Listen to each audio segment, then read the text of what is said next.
Sanibonani guys, igama unqobile niphathela mazibela e-homecoming ngomhla ka-22 October. Guys, uShobaneke ufike eyiwengu lapha eklinikhi ebheke phela kuMetron eyombuza ngokuthi kungani ahlambalazi uphindile kabuhlungu kanje ethi abafanelene. Umbuzile ukuthi ma yini leyo yenza kuphindile. Wathi muphi yena? Konje ubani uphindile? Wathi mama usuke uzibuzisa. Ngikhuluma ngalo sisi osebenza la eklinikhi. Yini ndaba umhlambalazi kanje? Wathi hayibo, wena Shobana ubona ukuthi le ntombazane ikufanele? Hayibo wena uyi-qualified doctor. Leyani receptionist futhi una nengane yindaba ufuna ukuba i-stepfather. Mina-ke nje ungangifaki kuleyo nto yakho yokuba i-stepfather because angeke ngikwazi ukuba i-step grandmother. Guys, umane nje wathi uShobane ngeke ma yabona kodwa uthi usiyangena hece ey'ndabeni zami. Wathi yeyi ngakutshela wena ukuthi ngifuna uthole intokazi eyisibutubutu yale eLesotho. Ngakutshela usamncane mntanami ukuthi ngifuna uthole intombi yaseLesotho ngoba amantombi aseLesotho ayahlonipha. Wathi yabona nje ungangisho ePretoria qede lapho udlulele ngaseVenda.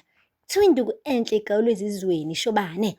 Hayibo guys uMetron wathi amantombazane aseVenda afundile ayahlonipha nezizotha. Wathi musu lokhu kudlala lamantombazana la endaweni. Hayi man, wamane wathi nje uShobane lalela ngicela uphume endabeni zami ma indaba zami ezami akusizona ezethu.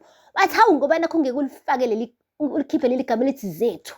Ngoba nje igama elithi zethu la emlonyeni wakho angeke likwazi vele ukuphuma ngithi. Yingakho nje ukuthi lezi ndaba akusizona ezethu. Hey guys, igama nje elithi zethu ngisho ngingaselona igama-ke lomuntu eselifaka endabeni. uShobane ayi impela ngathi uMetron kube ngathi nje uhlatshwa yinaliti melizwe igama elithi zethu. Akupheli-ke lapho guys, kushuthi-ke uShobane igama elithi zethu like lamvusela ama-minute. Wakhumbula ukuthi hayi mani le ntokazi kuthiwa zethu ikhona la eklinikhi. Akathi uyoyi-check kancane. Uthe mefika nje endaweni la sebenzela khona uzethu bekade ebhizi ne-patient ekhuluma nayo esho ukuthi kumele ishintshe indlela edla ngayo uzoyikhulumela ne-dietitian esho nanokuthi impela ne-medication le ambhalele yona izomsiza ehlise nayo sekudleni usawoti. Wachazeka-ke guys uShobane ebona uzethu esebenza kamnandi kanje eklinikhi yale emakhaya. Wathi angitshele wentokazi ukuthi wenza ngani. Wathi angizwanga. Wathi angitshele ukuthi wenza ngani. Wathi ngani kanjani? Wathi yabona le ndawo le ingangebhokisi likamentshisi kodwa-ke wena uyakwazi ukwenza izinto zenzeke. Uyazi phela la mengaphukanga into kukhona into elahlekile. Mengalahlekanga into kukhona into engasebenzi efile. Kodwa wena hey uyakwazi ukuyenza into yenzeke la eklinikhi. Awungifundise nami ngisebenze njengawe la. Wathi hayi kanti ukuhlupheka mhlampe sengikujwayele yingakho ngikwazi ukusebenza la. Wathi ngifundise phela nami. Wathi hayibo mengikufundisa uzolalela yini? Wathi ngithethise mekumele ngithethise. Wathi ngampela. Wathi yebo, uzethu wajabula-ke bona ukuthi uShobane usengathi uyamkhululekela ngoba bemncenga phela last week engafune kuzwa lutho ngozethu kodwa-ke manje seba soft kuyena. Wabona kuzethu ukuthi sengathi isoka lakhe silibuyile guys. Uphumile-ke naye-ke uShobane uzethu washiya uphindile-ke encela isithupha-ke uShobane. Lapho uphindile bese sebone engathi uShobane ngampela uyayishaya ngaye njengoba seze wamkhulumela kunina uMetron. Shuthi-ke kahle kahle lo mfana uyimisele ngokupheka abathululi labantwana. Engathi nje impela noMetron le ndaba yokuthola intokazi eyisitufutufu yaseLesotho ogcina ngokuyiphupha nje ngoba uShobane ufuna nje i-localism lekker.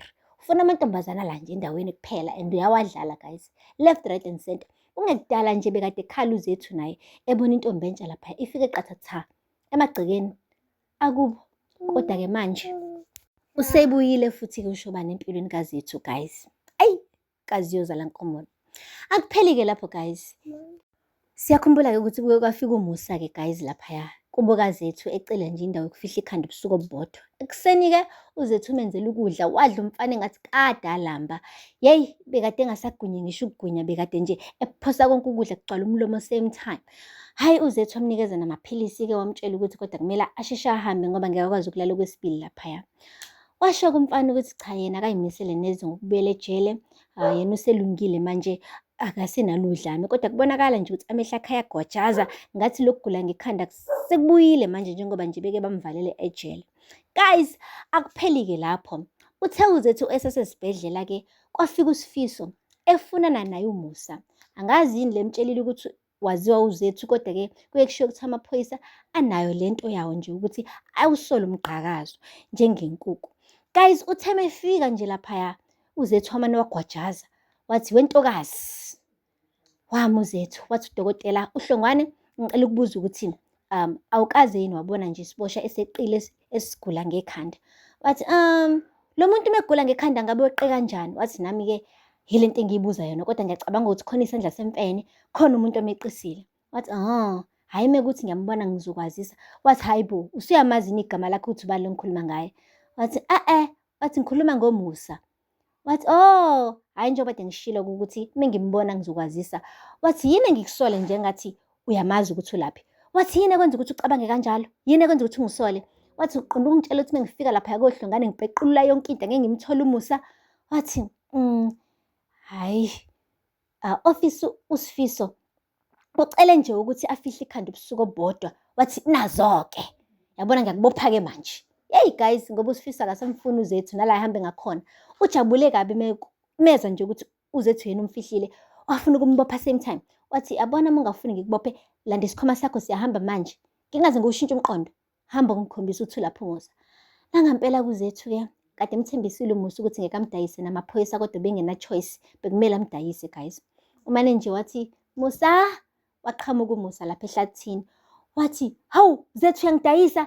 Wathi, lalela, ngicela nje ungakhombisi ukulwa la, uSifiso uzokulanda.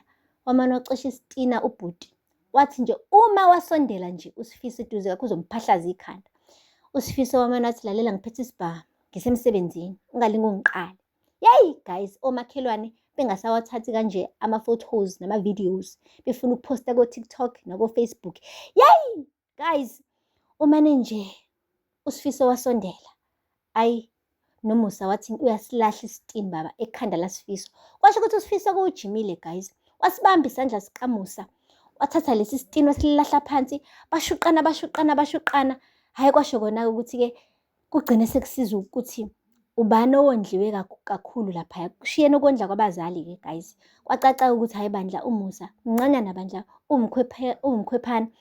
Ngamgcina sengimbona eselele phansi eqanqalazini, esemhlulile straight nje uSifiso. Caca kona-ke guys ukuthi uzongena ngampela-ke ejele. Zizomkhalela-ke ngampela-ke this time ngoba useze walwisana nephoyisa. Bekungcono ekuqaleni ngoba bekade esola nje ngokuthi wakhomba uMetron ngepeni emqaleni. Manje mase sekuthiwa-ke uphinde wathatha isitini sonke washo ukumqeda-ke umsebenzi walapha esiteshini samaphoyisa. Hhayi ngampela sengathi uzohlala impela endlini emnyama, ngisho engathandi. Nokugula-ke ngekhanda ngathi kuzovuka kume ngey'nyawo-ke manje ngoba phela ngisho uSifiso lo bekade ithemba lakhe angeke asambuka ngendlela efanayo. Guys, sengathi kaMathemba kaMnisi sisisho phela yena uShobane asephumelele ngoba uyena lo bekade ehlongoza le ndaba ukuthi aboshwe lo mfana. Manje-ke uzojabula kagiye ngogalo-ke ukuze ukuthi-ke hhayi impela lo mfana ebekade engamfuni kangaka ephila ngokukhulu ukukhululeka ngaphandle usengenile futhi ejele. Uzoze asho ukuthi impela khale sakhe isicathulo lapha esigodini sase-Okhambeni ngoba into eshoyo yena iyenzeka. Guys, aphela lapho-ke amazwibela namhlanje. Ningakhohlwa ukusubscribe and like and comment. Until next time. Bye. Sanibonani guys, igama uNqobile Phasela Mazwibela. Homecoming